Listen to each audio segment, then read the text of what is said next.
Hello and welcome to the Knit and Grace podcast. Let's talk about fitting your garments.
Hello and welcome back to the channel if you are a returning viewer.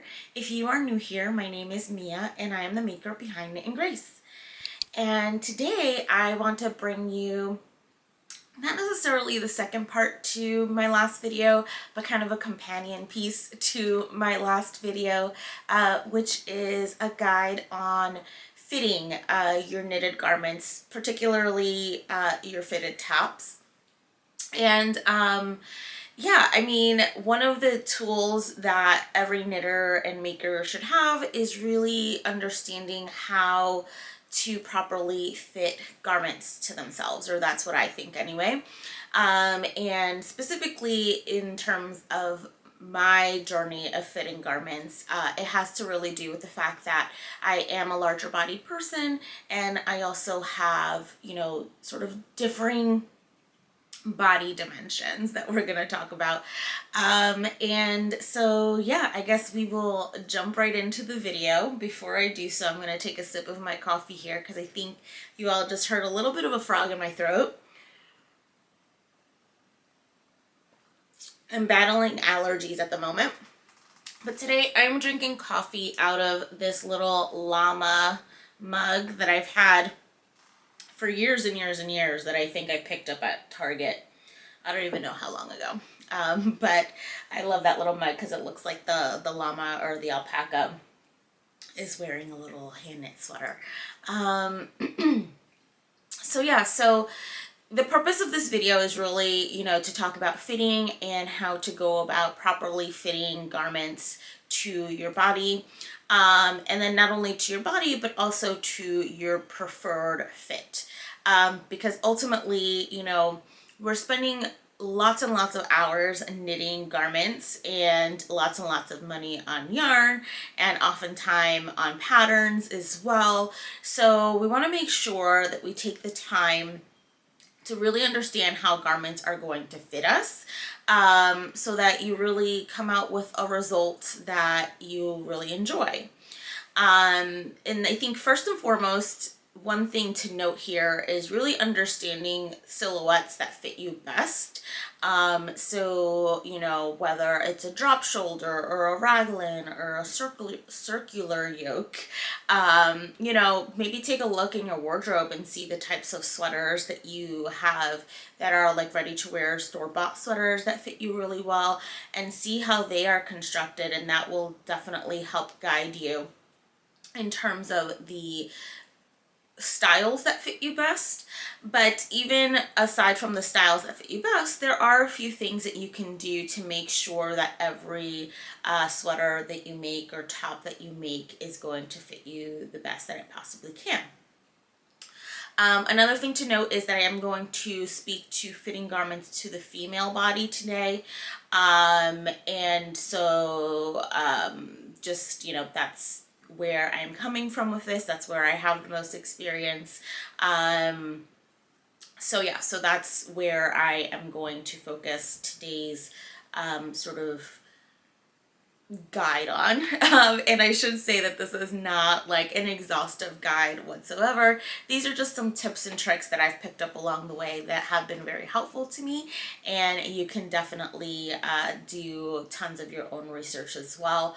I will link to 2 articles that I used when I was sort of compiling, or not necessarily compiling, but organizing my thoughts on Fit Guide down below, so that you can take a look at those as well. But a lot of this is information that I've gleaned either through experience, through reading various articles, through knitting up patterns from designers that are very, gracious in providing a lot of fit information.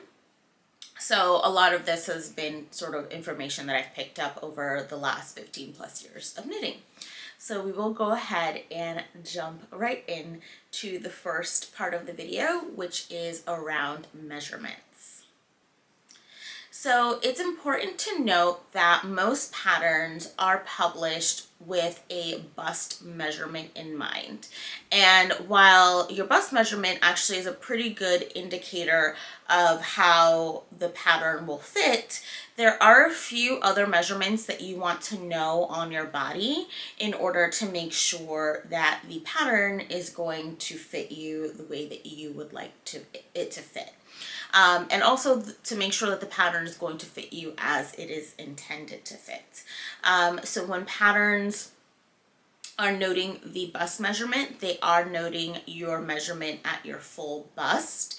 And the most common measurements that you're going to see across not only knitting patterns, but also, let's say, sewing patterns. I'm a big sewist, just in general, when you're providing measurements to a tailor, etc., it's going to be your bust, waist, and hip measurements. And so these are really important measurements to know on your body, to know exactly how a pattern is going to fit you.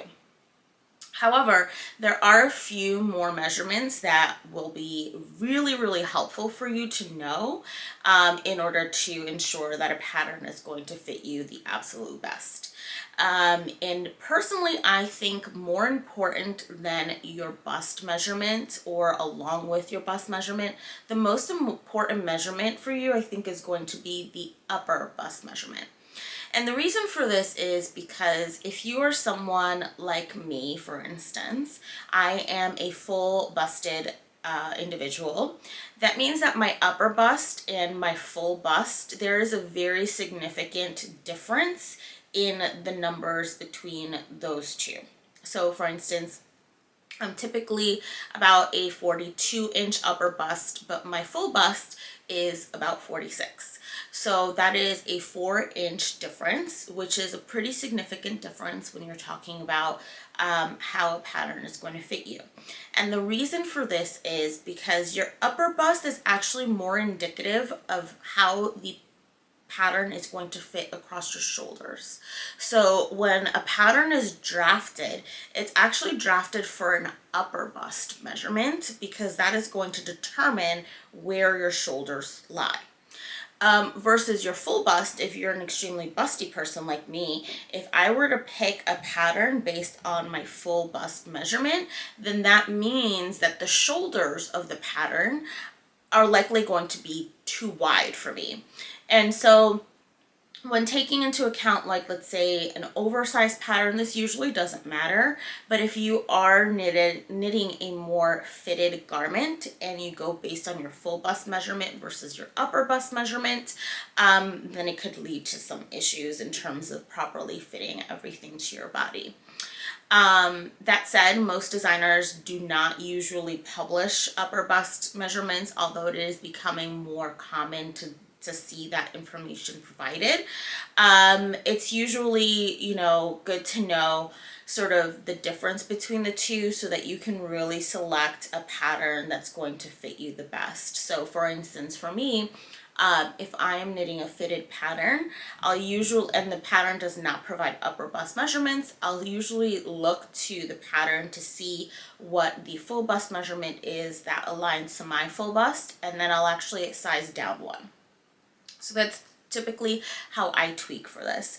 So the upper bust measurement is an extremely important one.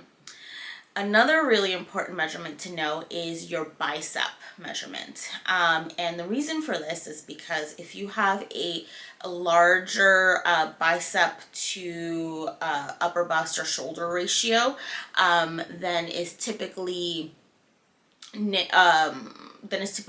typically graded to in a size chart, then that means you're going to have to make a full bicep adjustment, which usually means that you're going to have to lengthen the armhole of the pattern that you're knitting to accommodate for your bigger biceps.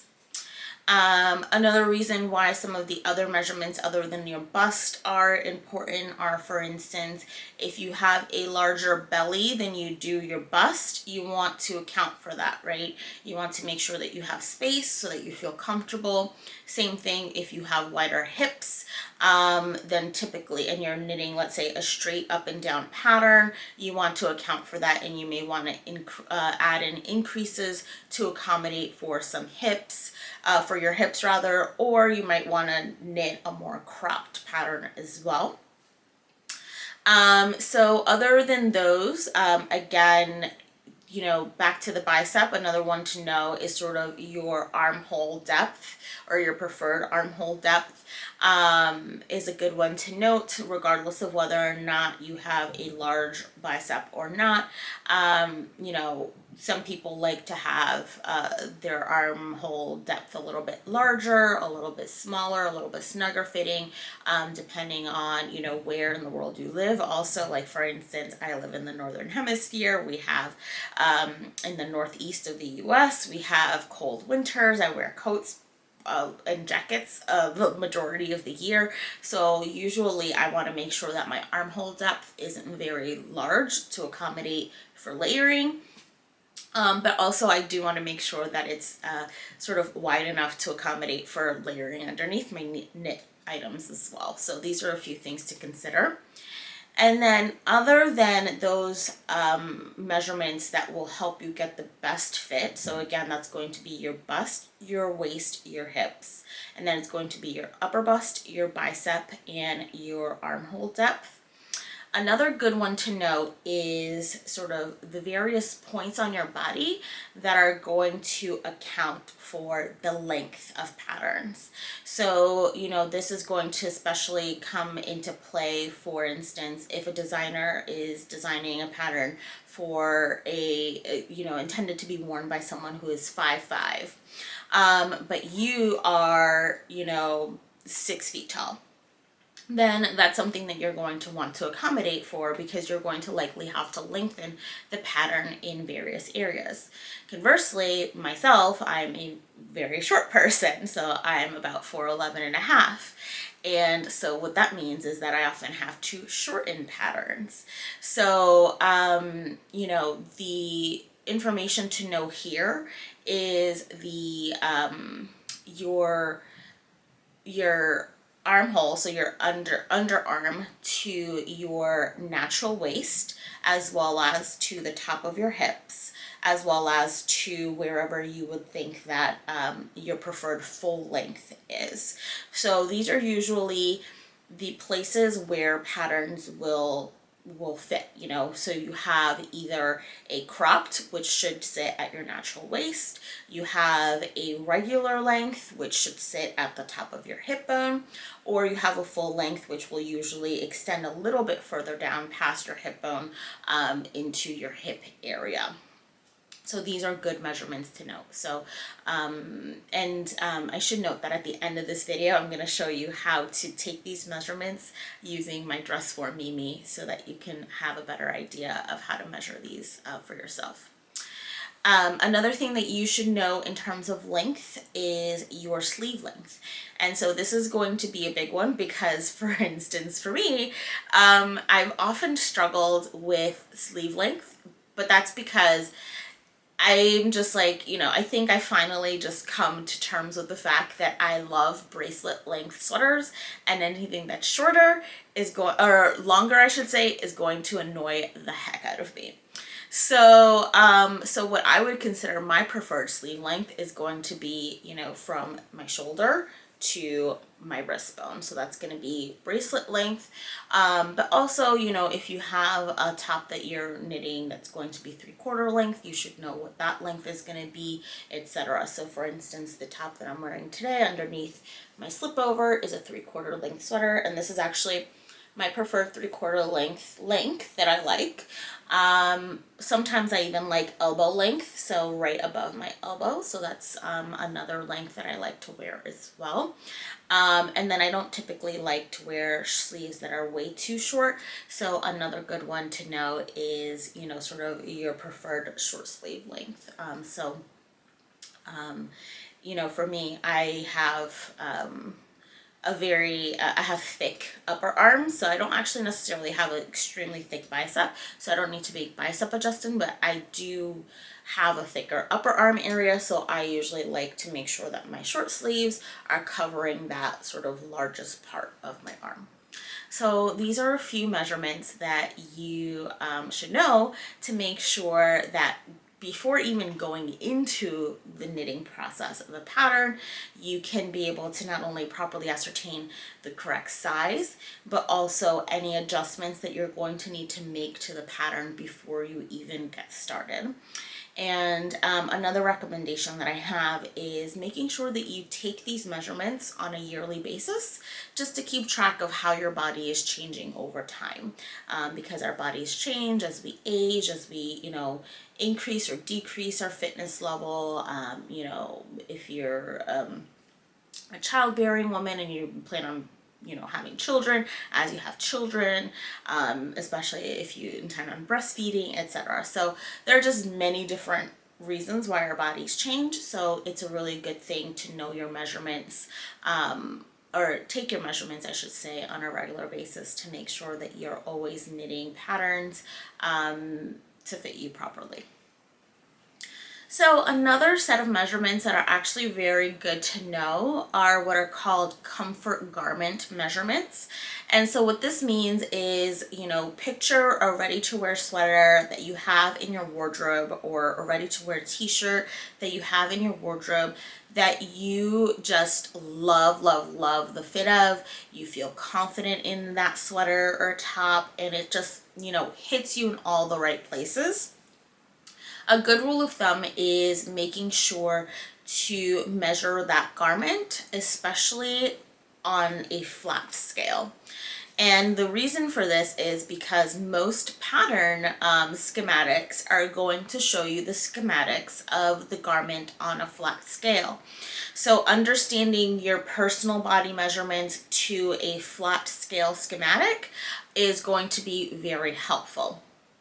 And then the other reason why measuring a comfort knit or a comfort garment is helpful is to understand how you like your garments to fit, which is going to lead me into the next item you should know when fitting your garments to your body it's around ease. So measuring that comfort garment will not only let you know sort of the measurements of the garments that fit you best on a flat scale, but it's also going to allow you to note the difference in ease. So what ease means is the difference between your measurements and the measurements of the garment. Usually that's taken on the bust, so it's usually going to be, you know, the sort of number of inches between your natural bust and the, you know, bust or the chest of the garment itself. And a garment can have either positive ease, no ease, or negative ease. And so what that means is if a garment has positive ease, that means that there's a difference, a positive difference between your bust size and the garment's bust size. So for instance, the garment that I'm wearing today, my bust is a 46-inch bust, and the bust of this garment is a 50-inch bust. So that's 4 inches of positive ease. If you have a garment that has 0 ease, that's going to mean that the bust of the garment is exactly the bust measurement of your own bust. And then if you have a garment that has negative ease, that means that the garment is actually going to measure less than your bust. So for instance, for myself, I have a 46-inch bust, and then if I'm knitting, let's say, a garment with a 44-inch bust, that means that it's going to stretch across my bust. And so not only understanding ease and how that works, but also your preferred ease. And so this is where measuring that comfort garment will really help you. So do you like positive ease? Do you like no ease? Do you like negative ease? And then on top of that is not only understanding what type of ease you like, but how much of that ease you like. So personally, I like positive ease in my garments. It's just going to make me feel more comfortable. I can move in my garments. I don't like to feel restricted in my garments. And then it also allows me to layer my garments. Now, I personally, because I am a very busty person, do not think that having extreme amounts of positive ease is going to flatter me. So I wouldn't pick a pattern that has, let's say, 10 inches of positive ease, which is what, 20 centimeters, I believe. Because I don't think that that's going to flatter me personally. I typically like to stay in the 4 to 6 inch positive ease. And again, that depends on whether or not the garment is intended to fit oversized or is intended to fit pretty spot on to my body. So, you know, if it's supposed to be a more fitted garment, I'll usually go probably for like that 2 to 4 inch of ease. If it's supposed to be more of an oversized garment, I typically go for that 6 inches of positive ease. So now that you know not only your measurements, but the measurements of your comfort knit, or your comfort garment, I should say, and your preferred amount of positive ease, the next thing you should know are the standard measurements for patterns. So each designer's standard measurements are going to be slightly different in terms of ratio, but you know, there is sort of a standard ratio of body measurements depending on bust size that is put out by, you know, the garment industry. Also, the Craft Yarn Council Association puts out their standard body measurements as well, which I will link to below. But what's really important to understand is the standard body measurements for the item that you are knitting. And again, this goes for crochet as well, if I haven't made that clear earlier in the video, which I don't believe I did. But yeah, it's understanding the designer specific schematics. And so this is also where usually finding a designer whose fit you like in items tends to be a really good thing, because then you can recreate you know, other items of theirs, knowing that that is a sort of a standard measurement that really fits well to your body. So again, I will reiterate that the schematics are typically how the pattern is going to measure flat. And so that's why taking the measurements of that comfort garment is really going to help you in understanding how it's going to fit.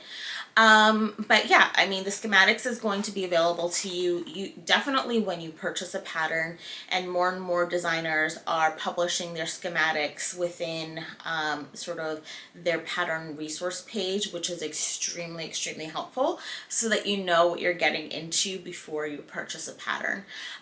But at a very minimum, you are going to receive the schematics once you purchase a pattern, and that's going to help you determine the best size for you, as well as understanding how the pattern is meant to fit. And so this is where knowing some of that length information is going to be very helpful for you. For instance, you know, usually you'll see that the length is pretty uniform across the board for many patterns, and it's usually, you know, determined on the average height of a female body. And so, for instance, if you're shorter or taller, you'll know that you need to adjust for that. So let's say that, you know, my preferred, so I recently knit a pattern that the suggested length for is the is sort of hip length, so just to your hip bone.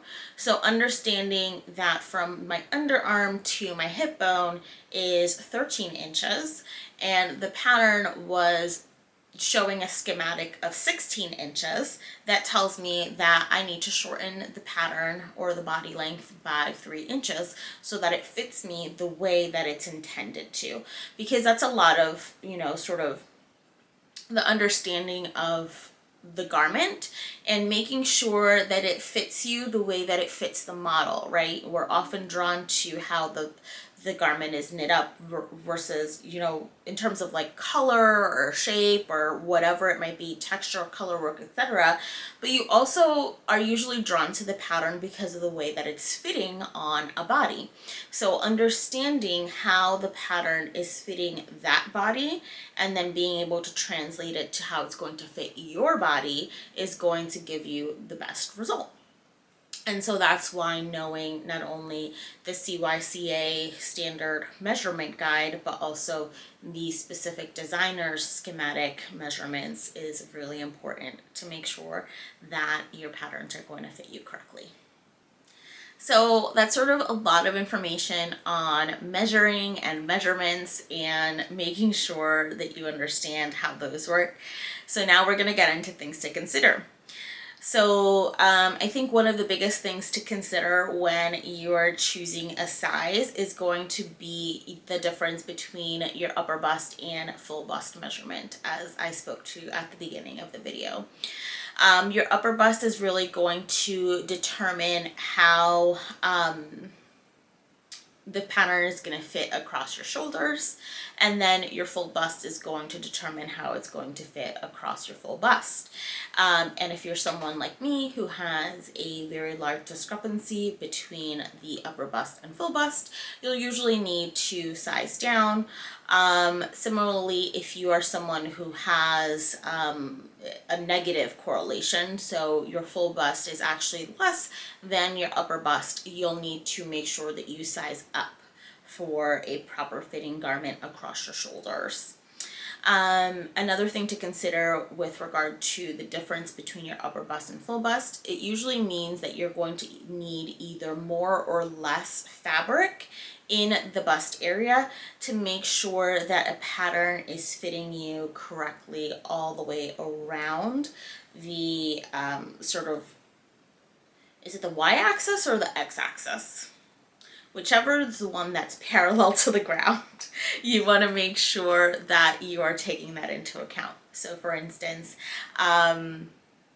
you know, I typically have to add in bust darts unless I want the pattern to appear more cropped, in order for a pattern to fit me correctly in terms of making sure that it's parallel all the way around. If I don't include bust darts, what that means is the amount of fabric on the back and the amount of fabric on the front is going to be the same. And because my bust is larger and needs more fabric to accommodate it, that means the front of my garment is going to be slightly elevated as compared to the back of my garment. And so a way to know or to measure this when it comes to your knitted garments, because when it comes to sewing, it's actually pretty simple, just knowing your upper and full bust and then knowing if you need to make a full bust adjustment. For knitting, it's slightly different. You're going to actually want to measure the point of, you want to measure the point of your underbust, so where your underbust is. So you'll need to measure the point from your shoulders to your underbust across your back, and your shoulders to your underbust across the front.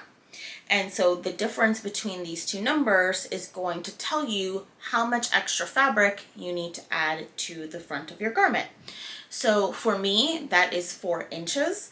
And so that means that I need an extra 4 inches, or depending on the ease of the garment, up to a 4-inch bust dart to make sure that I have the extra fabric in the front to accommodate my bust. Again, something that I spoke to at the very beginning of the video is understanding some of your other measurements and how they correlate to the knitting pattern as well. For instance, if you have a larger belly than your bust, you might want to size up in the pattern, or you might want to add in increases, or maybe pick a pattern that's naturally more A-line if you want to give yourself more fabric across the belly area, similarly across the hip area as well. And then the last thing that I find very important, especially as someone who sits at a desk all day, is short row shaping to elevate the back of the pattern as opposed to the front of the pattern. And so this is going to mean where the pattern is going to fit comfortably across your neck. And so I think more and more patterns these days do include short row shaping, but if your pattern doesn't include short row shaping, understanding how to add that in is really important if you want a pattern to fit you comfortably, if you have more of a hunched back, which is more and more of us these days, since, you know, we're always looking down on our technology, or we're working primarily at our computers. So that is usually where, if you find a garment that has no short row shaping, you know, you can sort of, if it doesn't have a wide enough neckline, you can sort of get that like kind of like choking in the neck feeling. And so that is where it's important to understand how to add in short rows to elevate the back of your pattern as opposed to the front. So that's kind of, you know, the opposite, right? So your bust darts is you're adding short row shaping to the front to lengthen the front down, and then your short row shaping in the back is going to be adding short rows in the back to elevate the back. And so understanding those modifications are pretty important to make sure that you're getting a proper fit in your garments.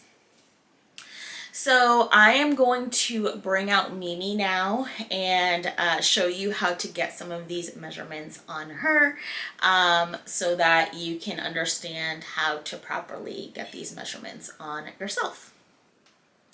Okay, so here we have Mimi, my dress form, and she did consent to be disrobed for today's presentation purposes. But yeah, this is a dress form that I've had. This is my regular dress form. It's actually a sewing dress form by Singer, so you can, you know, poke your pins in it and all that. And she is adjustable, which is what I like about her. So as my body fluctuates, I can update her measurements and they will match mine. So I wanted to show you sort of how to go about taking your own measurements for properly fitting your items. So the first thing that you're going to need is your measuring tape, which I apparently forgot mine and I had to go get. And my measuring tape has both inches and centimeters on it. And so again, we're going to need to know on her, it's going to be a little bit difficult just because, you know, this is dress form, not necessarily a perfect human body. But the places where you're going to want to measure for your various points, your upper bust is going to be the point from around your back, under your armpits, to the top of your bust. So since she doesn't have proper arms, let's see, it's not going to look quite accurate, but oh look, we have the same upper bust measurement of 42. So this is how that's going to look. It's going to go around your back, under your armpits, and then across the top of your bust. Your full bust is just going to be across your back to the fullest point of your bust. Your waist is going to be the smallest part of your waist, and then your hips are going to be the largest part of your hips. And so that's where you're going to get your basic measurements. Additionally, your bicep, you want to measure it at the largest part of your bicep. And to get your proper armhole depth, you want to measure around your armhole. So some of these measurements, it's actually very useful to have someone else help you with your measurements, which whenever I take my measurements, my husband graciously helps me, or I volunteer him to help me. So some of the other measurements that I was speaking to in terms of determining whether or not you'll need bust darts is it's very helpful to have like a piece of yarn or string of yarn or some other type of string to string around your under bust, which is going to be that space right under your bust. So it's not going to be your waist, it's going to be right under your bust. And then the way that you're going to measure whether or not you need a full bust adjustment when you're knitting is you're going to measure from your shoulder point down to the under bust and your shoulder point down your back. So she doesn't have a string here yet, but we'll just pretend that her string is here. And so you want to make sure that you're measuring from the center of your shoulder, so you're getting an accurate measurement, all the way down to your under bust, which for Mimi is 13 inches or 33 centimeters. And then when we flip her around, the reason why it's helpful to have a string here is to make sure that you are measuring the same point all the way around, is you're going to measure the same point. So for Mimi, it is 12 inches to her under bust. So Mimi is a little less busty than I am, but she has the same upper bust measurement as I do. So Mimi would require a 1-inch bust dart to make sure again that her items are fitting parallel all the way around. And then in terms of your preferred lengths, the way that you measure these again will be your underarm. So Mimi's underarm. So you'll want to know the measurement to your natural waist. That's going to be your cropped. You'll know the measurement to the top of your hip bone, which is going to be your regular length, and then to full length. And so that's how you're going to know the length of your items that you're going to fit. And then again, where it's helpful to have someone assist you is for things like your sleeve measurement as well, which again is going to be from the top of your shoulder. Mimi unfortunately does not have arms, but it would be down to her arms. And again, that's going to be based on whether you prefer a bracelet length, a full length sleeve, or a longer sleeve length. And so that is how you go about measuring. I want to thank Mimi for helping me in this demonstration today. And again, it's something that I think that you should do on a yearly basis, and you definitely want to recruit someone to help you with this. So it might even be someone like if you have a really close knitting friend, you guys can get together and you can measure each other and make sure that you're both knitting the appropriate garments for yourself, or the appropriate sized garments for yourself. So now that we have gone over how to take our measurements on Mimi, I want to show you recent examples of some drop shoulder sweaters or slipovers that I have knit with, you know, the fitting guide tools and thoughts to think of, or things to think of, that I have just gone over. So first and foremost is the top that I'm wearing today, which is the Building Blocks Drop by Amy Sher. And I knit the vest view. And for this particular version, I knit a high-low hemline, which is included in the pattern. However, I did crop this version slightly, and I'll insert a picture of me wearing here so that you can see that what that looks like. But essentially, the pattern does call for a full, or I shouldn't say full length, but a regular length, so to your hip bone. So knowing that measurement is really important when creating or recreating the pattern as a whole, the way that it's meant to be worn. But for this particular version that I'm wearing today, I am wearing a cropped version, so that means that I needed to know the difference between my underarm to my preferred cropped length and make an even bigger adjustment to the length of the pattern. So this is where knowing that underarm to both your waist, your hip bone, and your full length is really important. Additionally, I did include bust darts in both versions of mine, and I went for a 4-inch bust dart. So while Amy, their design actually includes 2 inches of ease between the front and the back.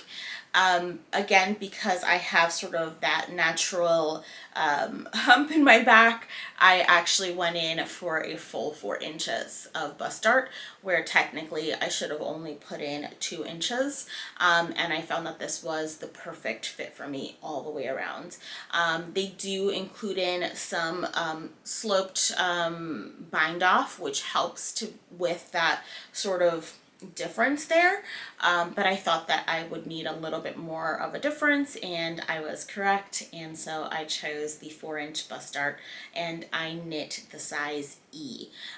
So I will include my Ravelry project pages below so that you can see all of the modifications that I made to the 2 versions that I knit up. Which brings me to the second version, which is technically the first version that I knit up, just the second version you're seeing today, of the pattern. And so this is what it looks like. Let's see, I need to go back a little bit more. There we go. And I did feature this in my last podcast episode, if you haven't caught up with that one. But I'll also insert a picture of me wearing it as I give you the details on this one. So again, for this one, I knit the size E with a 4-inch bust dart, but while I did also knit the vest view, I did knit the regular hem. So that means that all the way around, it is parallel to the floor. And so that is how I adjusted the pattern for my specific measurements. The nice thing about Amy's patterns is that they offer the schematics with upper bust measurements so that you can really properly fit the pattern to your body, not just the full bust measurement, which is really nice. And so the other pattern that I recently knit, and I actually ended up using Amy's sort of ratios when it came to adding in some of the shaping, is the Ava Pullover by Melody Hoffman. And so this is what that pullover looks like. So again, let's see, another drop shoulder design, and this one has full length sleeves, and it is a cropped design. And so with this design, again, it's designed by Melody Hoffman. This is knit up in a DK weight as opposed to the building blocks drop, which is knit up at a worsted weight. So I used the ratios and my gauge to calculate where to add in some information. So Melody's pattern is just a basic drop shoulder pattern, which is really great. It's meant to fit cropped, and it's meant to fit bracelet length sleeves. And so when knitting this, I knew that I wanted to add in bust darts to make sure that the front of the sweater was not overly cropped, which I did. And then I also made sure to make modifications for the sleeve length. In terms of the body length, The body length is actually exactly my preferred crop length, so I didn't have to make any adjustments there, but I did need to, like I mentioned, add in the bust darts, and I did need to shorten the sleeves for my size. And again, the project page for Ravelry will be linked below, but again, if you or I should say, if Ravelry is not accessible to you or you don't use Ravelry, you can always reach out to me and I'll provide you the information that you need. So yeah, that brings us to the end of today's video. A lot of information that hopefully you have found useful.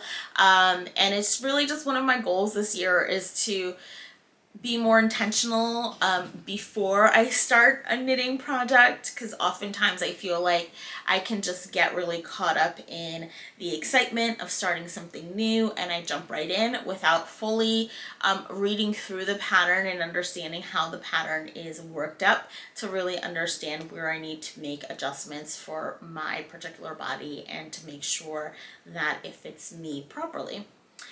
So I hope that you found all this information useful. If you have any other tips and tricks for anyone, feel free to leave them in the comments down below. If you have any further questions about anything that I spoke about, definitely check out the links that I'm providing below. But again, just drop any questions down in the comments and I can go ahead and answer those for you all. The next video that you all will see from me is my monthly podcast episode, which will be up next week for you all. I will be filming that tomorrow for me. So definitely be sure to look out for my monthly podcast episode if you like those. And then from there, I'm not sure what my May content is going to look like yet, because we are going down to Maryland Sheep and Wool Festival. So I may do a vlog, I may not do a vlog, we'll see how that goes. And then we do have a few other things coming up this month. So not quite sure what my second video of the month is going to be, but definitely you will see my podcast episode, which will be up next week, which is the first Sunday of the month. So with that, I hope that the month of April treated you all well. I hope that you're enjoying the change in weather. If you are in the northern or the southern hemisphere, so you're going into either spring or fall, and that you're really just enjoying this beginning of the year period for you all. I always feel really awkward when I'm signing off these videos, as I'm sure you all have been able to notice. But with that, I will leave you here. And again, I hope you're well, and I'll see you in the next one. Bye.